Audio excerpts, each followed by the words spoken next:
तो दोस्तों आज के इस वीडियो में आपका स्वागत है। मैं हूं सिराज समा और आज मैं आप लोगों के सामने ये वाला वीडियो लेके आया हूं। इस वीडियो में आप लोग देख सकते हैं असदुद्दीन ओवैसी ने क्या कहा वक्फ बोर्ड बिल के बारे में। आप लोग आगे देखें इस वीडियो में। वीडियो को लाइक कर दीजिए, हमारे यूट्यूब चैनल को सब्सक्राइब कर लीजिए और अगर फेसबुक पे देख रहे हैं तो फेसबुक पेज को फॉलो कर लीजिए। तो चलें आगे वीडियो देखते हैं असदुद्दीन ओवैसी क्या कह रहे हैं। और आप अगर शर्त भी लगा रहे हैं तो मैं आपसे एक बात पूछना चाहता हूं कि जो कब्जे पर प्रॉपर्टी के ऊपर पूरे देश के अंदर वक्फ की प्रॉपर्टी के ऊपर कब्जे हुए हैं, उन कब्जों को कब्जा मुक्त करा करके अगर कानून लाते के उनको कब्जा मुक्त करा के वहां पर हम लोग शिक्षण संस्थाएं चलाएंगे। जिस आदमी ने वक्फ की प्रॉपर्टी, वो प्रॉपर्टी इस नियत के साथ वक्फ की कि आने वाली नस्लों के अंदर राय खुदा के अंदर फलाह के काम किए जा सकते हैं।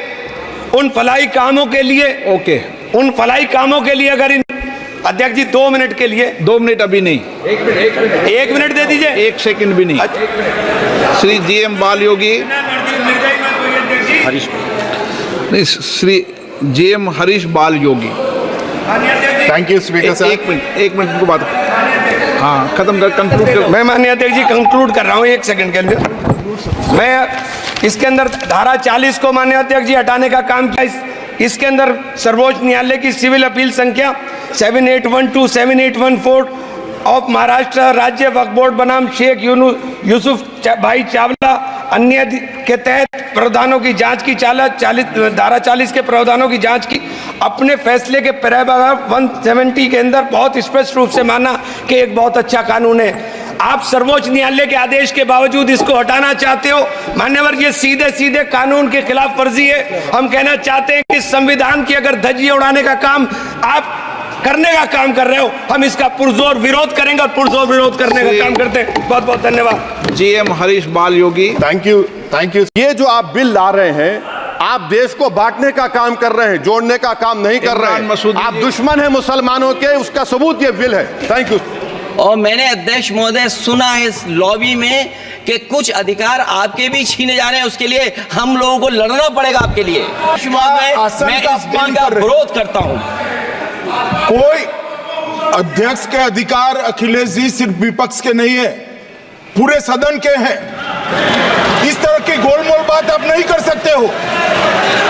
आप नहीं हो अध्यक्ष के अधिकार के संरक्षक। Thank you, sir. Sir, I have given a notice under Rule 72 to oppose the WAF Amendment Bill. Sir, I oppose the introduction of the bill under Rule 72(2) on the grounds that this House does not have the competence to make these amendments. This bill patently violates the principles provided in Article 14, 15 and 25. Sir, it is both discriminatory, arbitrary. It is a grave attack on the basic structure of the Constitution as it violates the principle of judicial independence, separation of powers. Sir, one thing has to be understood, that the Waqf management of a property is an essential religious practice for a Muslim. By denying legal recognition to Waqf al-Awlad under Clause 4 and Waqf by user under Section 3(r)(1), government has sought to severely restrict how Muslims can manage their Waqf property. Sir, in fact, Hindu endowment boards, I challenge, Hindu endowment boards are recognized even by usage and custom. Here you are asking for documentation. No existing law, whether non-religious or personal, limits the right of a person to will their property or dispose it. But what you are doing over here, a Hindu can give through will his complete property to his daughter or son. I as a Muslim cannot do. I can only give 1/3. But what you are doing, I can gift, but I cannot give it in the name of Allah subhanahu wa ta'ala. Now you are stopping me from praying. Now what you are doing, you are restraining Waqf al-Awlad. That is not only discriminatory and violating Article 25, sir. There is no limit on anyone to will their property dispose of. Sir, to insist that a person has practiced Islam for 5 years. Sir, 1-2 minute दिए, सबको दिया आप। अगर कल कोई आके बोलेगा कि नहीं मैं 5 साल से इस्लाम प्रैक्टिस नहीं कर रहा हूं, कौन डिसाइड करेगा सर? और एक न्यू कन्वर्ट है, does he has to wait for 5 years to give his property to Waqf? Isn't that violation of right to freedom of religion? Sir, another point, sir. Now, no such provision exists for Hindu endowment or Sikh Gurdwara Prabandhak Committee.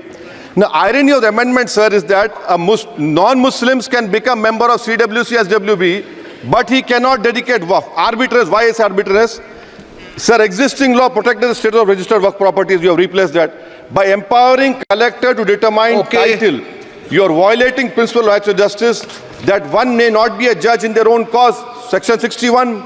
If DOM says to Mutawalli, make this masjid as a government property, if does not listens, punishable offence. This is against separation of powers, part of which is basic structure. This bill excludes tribunal decisions from being final. If collector has been replaced by tribunal, and who's going to sit in the tribunal? A retired government judge and a retired government employee. How can the nominee be a part of this composition, sir? In our okay आप detail में बोल देना officer. Sir मैं खत्म कर रहा हूं। Secondary level officers can be appointed technical members. 83 states that joint secretary added tribunal. Waqf properties, sir, are not public properties. By removing waqf by user, this government wants to take over dargah, masjid and waqf properties. Sir, take this example of 107. You have made it more difficult to be removed. Encroachment happen. Section 37 removes protection to waqf properties. Section 40 prejudicial amendments. And the government is, sir, खत्म कर, government बोल रही है, sir मैं खत्म कर रहा हूं सर, आधा मिनट। गवर्नमेंट कह रहे हैं कि हम महिलाओं को दे रहे हैं। मुझे यकीन है कि आप बिल्किस बानो को और ज़किया जाफरी को मेंबर बनाएंगे, मुझे यकीन है। मैं आपसे जानना चाह रहा हूं सर कि ये जो आप बिल ला रहे हैं, आप देश को बांटने का काम कर रहे हैं, जोड़ने का काम नहीं कर रहे हैं। आप दुश्मन हैं मुसलमानों के, उसका सबूत ये बिल है। Thank you sir. माननीय अध्यक्ष जी, मैं वक्फ संशोधन विधेयक 2024 को विरोध करता हूं। मान्यवर, हम लोग संविधान की कसम खा करके यहाँ आए और इस संविधान की धज्जियां इस विधेयक के अंदर उड़ाने का काम किया जा रहा है। आर्टिकल 15 के अंदर धर्म, नस्ल, जाति, लिंग, जन्म स्थान के आधार पर भेदभाव करने को, मान्यवर मैं आपकी हंसी को समझ रहा हूँ, लेकिन ये बहुत गंभीर और महत्वपूर्ण विषय है। अभी हमारे माननीय सदस्य कह रहे थे कि मंदिर और मस्जिद के मसलों में फ़र्क नहीं कर पा रहे। मैं बताना चाहता हूँ, वक्फ बोर्ड मस्जिदों का प्रबंधन करने का काम करता है और वक्फ बोर्ड के तहत ही मस्जिदें सारी की सारी आती हैं। और वक्फ बोर्ड की शक्तियों को आप ख़त्म कर करके डीएम राज ला करके उन तमाम प्रॉपर्टीज़ के ऊपर लगभग 8 लाख एकड़ प्रॉपर्टी पूरे देश के अंदर वक्फ बोर्ड के पास है। आप वक्फ बोर्ड की प्रॉपर्टियों को खुर्द बुर्द कराने की जो साजिश लोग कर रहे हैं, उन साजिशों को बल देने का काम कर रहे हैं। साथ मैं आप माननीय अध्यक्ष जी आपसे कहना चाहता हूं कि आर्टिकल धारा 9 के तहत ये जो CWC संरचना में बदलाव किया गया है, मैं मान्यवर बताना चाहता हूं कि बंदोबस्ती प्रबंधन के अंदर जब दूसरे धर्म का व्यक्ति शामिल नहीं किया जा सकता, तो वक्फ बोर्ड के अंदर ये शर्त क्यों लगाने का काम किया जा रहा है? और आप अगर शर्त भी लगा रहे हैं तो मैं आपसे एक बात पूछना चाहता हूं कि जो कब्जे पर प्रॉपर्टी के ऊपर पूरे देश के अंदर वक्फ की प्रॉपर्टी के ऊपर कब्जे हुए हैं, उन कब्जों को कब्जा मुक्त करा करके अगर कानून लाते कि उनको कब्जा मुक्त करा के वहां पर हम लोग शिक्षण संस्थाएं चलाएंगे। जिस आदमी ने वक्फ की प्रॉपर्टी, वो प्रॉपर्टी इस नियत के साथ वक्फ की कि आने वाली नस्लों के अंदर राय खुदा के अंदर फलाह के काम किए जा सकते हैं। उन फलाही कामों के लिए उन फलाही कामों के लिए अगर अध्यक्ष जी 2 मिनट के लिए 2 मिनट अभी नहीं, 1 मिनट दे दीजिए, 1 सेकंड भी नहीं। श्री GM बाल योगी, नहीं श्री GM हरीश बाल योगी।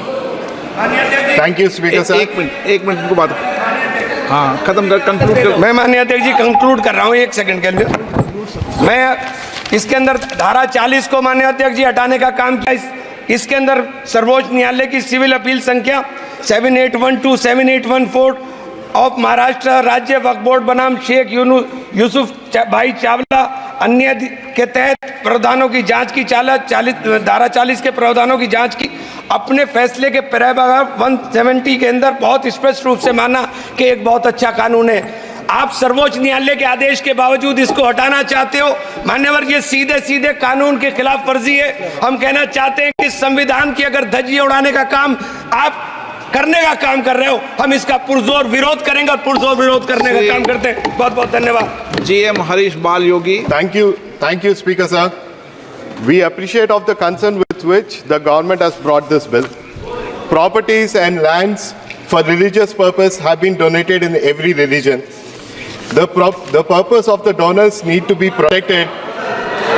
Sir, Speaker sir, I would request through you that please allow me to speak. Please let me. I have heard all of your opinions. आप तो बोलें. Sir, the purpose of the donors need to be protected, but when the purpose and the power gets misused, it is the responsibility of the government to bring in reforms and introduce transparency in the system. There is a requirement for the government to regulate and streamline the purpose. It is with this idea the bill has been brought and we support it, and we believe that the registration is going to help poor Muslims and women of the country and bring transparency. But if a wider consultation are required on this to remove misconception, wrong information being spread, and to educate the purpose of this bill, we have no problem being sent to the select committee. Thank you.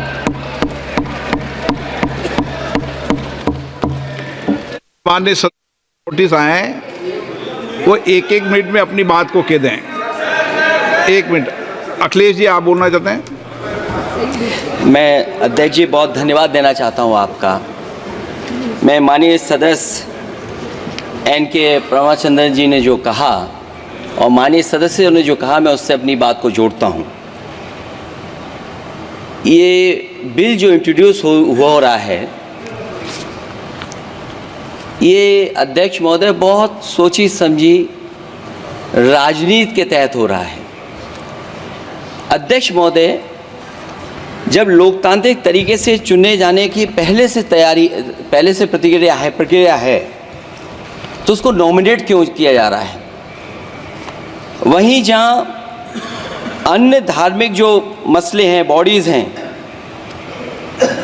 उनमें कोई गैर बरादरी का नहीं आता है. मान लीजिए वक्फ बोर्ड में गैर मुस्लिम को शामिल करने का औचित्य क्या बनता है? और अध्यक्ष महोदय, इतिहास के पन्नों को अगर हम पलटें, अगर आप जिला अधिकारी को सब ताकत दे देंगे, उन इतिहास के पन्नों को मैं नहीं पलटना चाहता हूं कि एक जगह पर एक जिलाधिकारी महोदय ने क्या किया था, उसकी वजह से आज और आने वाली पीढ़ी तक को भी सामना करना पड़ा. अध्यक्ष महोदय, मैं नाम नहीं लेना चाहता हूं. और अध्यक्ष महोदय, सच्चाई ये है कि भाजपा अपने हताश, निराश, आप तो इस कानून चंद कट्टर समर्थकों के तुष्टीकरण के लिए ये बिल लाने का काम कर रही है. अखिलेश जी, अध्यक्ष महोदय, आज तो हमारे आपके अधिकार कट रहे हैं. मैं याद कीजिए अध्यक्ष महोदय, मैंने आपसे कहा था कि आप लोकतंत्र के न्यायाधीश हैं, और मैंने अध्यक्ष महोदय सुना है इस लॉबी में कि कुछ अधिकार आपके भी छीने जा रहे हैं. उसके लिए हम लोगों को लड़ना पड़ेगा आपके लिए. अध्यक्ष महोदय, मैं इस बिल का विरोध करता हूं. कोई अध्यक्ष के अधिकार अखिलेश जी सिर्फ विपक्ष के नहीं है, पूरे सदन के हैं. इस तरह की गोलमोल बात आप नहीं कर सकते हो.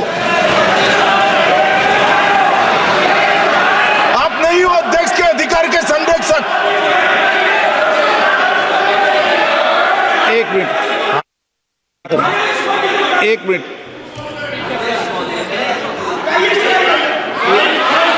1 मिनट प्लीज. ये इसलिए लाया जा रहा अध्यक्ष महोदय, अभी हारे हैं अध्यक्ष महोदय, अभी हारे हैं. Okay, no. और दरअसल ये चाहते हैं. नो.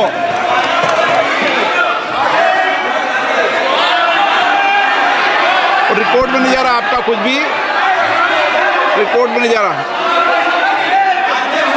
नाम बुलाई सर.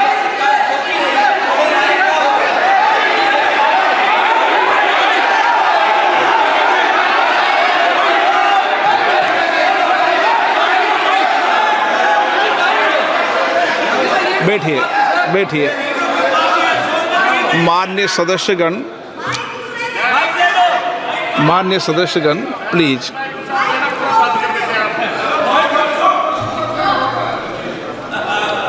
मैं आपसे आग्रह करता हूं, आप वरिष्ठ हैं और कोई नए भी सदस्य होंगे, कृपया हमेशा इस बात का ध्यान रखें, आसन पर, संसद की आंतरिक व्यवस्था पर कोई टिप्पणी नहीं करना चाहिए। ये मेरी सदन से अपेक्षा है और मुझे लगता है कि वरिष्ठ सदस्य तो इस अपेक्षाओं को मानेंगे कि कभी सदन पर, विशेष रूप से आसन पर, व्यक्तिगत टिप्पणियां न करनी चाहिए।